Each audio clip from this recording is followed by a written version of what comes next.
বাজার থেকে আজকে যা কিছু এনেছে সব কিছুকেই আমি যার যার জায়গায় পৌঁছে দিয়েছি, কোনোটাকে ঝুড়িতে বা কোনোটাকে বলে রেখেছি। এখানে মুরগি আনছে, মুরগিগুলো কেটে পরিষ্কার করে রাখবো।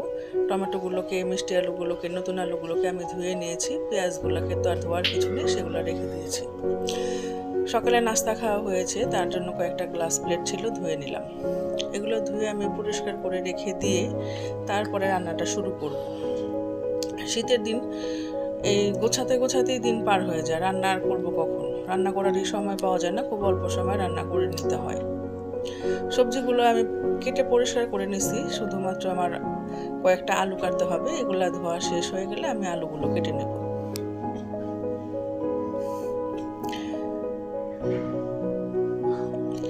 এমনিতে আমি আলুগুলো পরিষ্কার করে ধুয়েই নিয়েছি, তারপরে আবার কাটার পরে আবার নতুন করে আবার একটু ধুয়ে নেব। আমার আবার সবজিগুলো ভালো করে পরিষ্কার করে না নিলে সমস্যা লাগে। ভালো করে সব কিছু পরিষ্কার করে নিয়েই আমি রান্নাবাড়া করি। আমি আবার একটু খুঁতখুঁতে স্বভাবের। আমি চাপার ভর্তা বানাবো, এর জন্য রসুন, পেঁয়াজ, চাপা এগুলা ধুয়ে কেটে পরিষ্কার করে নিয়েছি। এগুলাকে আমি ভেজে ভর্তা করব।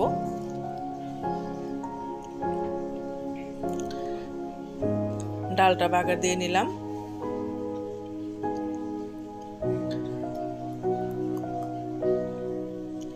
আমি সব কাজ করতে করতে ডালটা চুলায় বসিয়ে দিয়েছিলাম, ডালটা সিদ্ধ করে রান্না করে ফেলছি।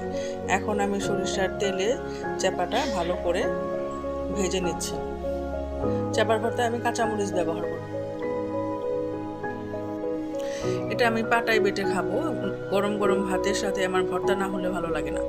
পাটায় বাটা ভর্তাগুলোই আমার কাছে বেশি ভালো লাগে। হাতে মাখা ভর্তা হোক আর যেভাবেই হোক, পাটায় মাখা ভর্তাই আমার পছন্দ লাগে। মাছগুলো ধুয়ে নিলাম, মাছগুলো ভালোভাবে পরিষ্কার করে নিয়ে লবণ দিয়ে আর লেবু দিয়ে আমি মাখিয়ে রাখলাম।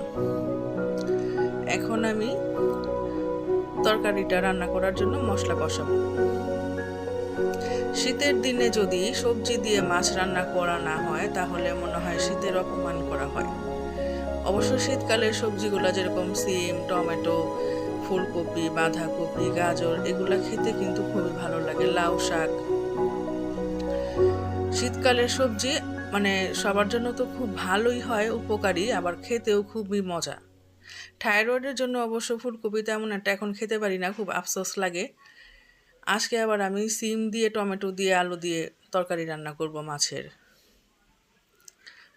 মশলা কষানো আমার হয়ে গেছে, আমি আলুটা দিলাম, সিমটা দিলাম, এগুলো কষানো হোক।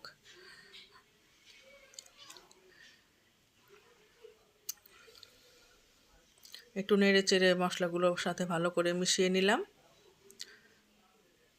আসসালামু আলাইকুম, কেমন আছেন আপনারা সবাই? আশা করি ভালো আছেন, সুস্থ আছেন। আল্লাহর রহমতে আমিও ভালো আছি, সুস্থ আছি। সবজিগুলোকে একটু ঢেকে দিলাম। এই যে দেখুন, আমি লবণ দিয়ে আর লেবু দিয়ে যে মাছগুলো মাখিয়ে রেখেছিলাম, এখন এগুলো আবার ভালো করে ধুয়ে নিচ্ছি। একদম পরিষ্কার হয়ে গেছে, এর মধ্যে কোনো আষ্টে গন্ধ থাকবে না, কোনো কাঁচা গন্ধ থাকবে না। এই মাছগুলোকে আমি মশলা মাখিয়ে ভেজে নেব, ভেজে তরকারিতে দিয়ে দিব।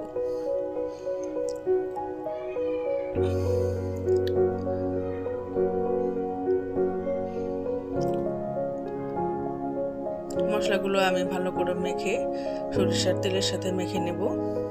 এখানে আমি শুধুমাত্র হলুদ, মরিচের গুঁড়া, লবণ আর সরিষার তেল দিয়ে মাছগুলোকে ভালোভাবে মাখাবো। ততক্ষণে আমার আরেক চুলায় সবজিগুলো কষতে থাকবে। প্যান গরম করে আমি মাছগুলো ভেজে নিলাম। মাছগুলো ভাজা হয়ে এলে তরকারিতে দিয়ে দিব। দেখুন আমার সবজিগুলো সিদ্ধ হয়ে গেছে, এর মধ্যে টমেটো দিয়ে দিলাম।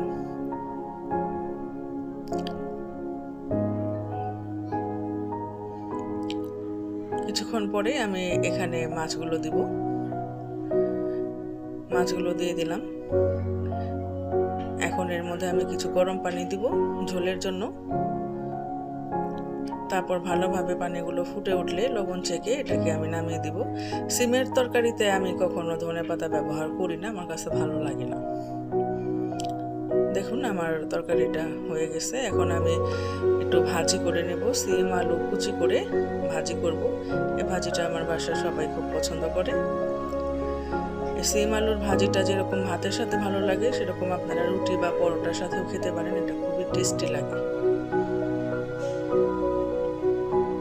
অফ ক্যামেরায় কিন্তু আমি টমেটো ভর্তা করে নিয়েছি, টমেটো সিদ্ধ করে শুকনো মরিচ দিয়ে টমেটো ভর্তা করে নিয়েছি। শীতকালে সবজির মাছের সাথে সবজি রান্না করলে সেই সবজি দিয়ে যদি আপনি ভাত খান, সঙ্গে যদি একটু টমেটো ভর্তা নেন, তাহলে কিন্তু তরকারির স্বাদ অনেক বেড়ে যায়।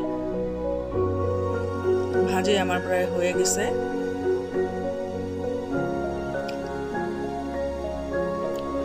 ভালোভাবে নেড়ে চেড়ে দিচ্ছি যেন নিচে লেগে না যায়। এই ভাজির মধ্যে কিন্তু কোনো রকম পানি ব্যবহার হবে না, এটা শুধুমাত্র তেলে ভেজেই রান্নাটা হবে, আবার খুব বেশি পরিমাণ তেল কিন্তু না।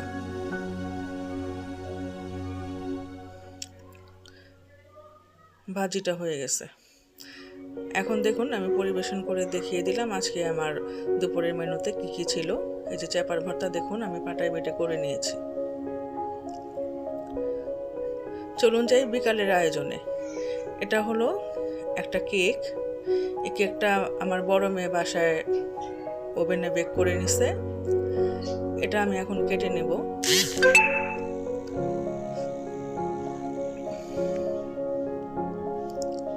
কেকটা এখনো গরম আছে, এখন কি করব, বাচ্চারা খাবে, এর জন্য গরম গরম এটা আমি কেটে নেব।